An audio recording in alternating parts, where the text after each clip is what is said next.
Creator তাদের জন্য একটি দারুণ খবর আমি আপনাদেরকে পড়ে শোনাচ্ছি।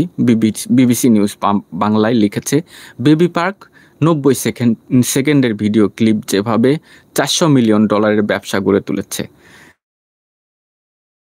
ডিসেম্বর ২০২৫ বিবিসি নিউজ বাংলায় প্রকাশিত হয়েছে খবরটি।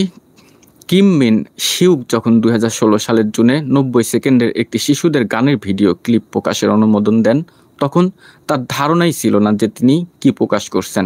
এটি ১৬ বিলিয়ন বা ১৬০০ কোটিরও বেশি ভিউ পেয়ে বিশ্বব্যাপী আলোড়ন তোলে, ইউটিউবে সর্বকালের সবচেয়ে বেশিবার দেখা ভিডিওতে পরিণত হয়। আর অবিশ্বাস্য রকমের আকর্ষণ সৃষ্টি করা সেই গানটি ছিল বেবি শার্ক।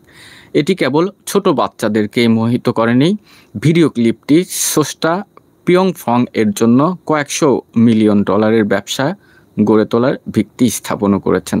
দর্শক, এটি ছিল বিবিসি নিউজ। এরপরে আসুন খালেদা জিয়ার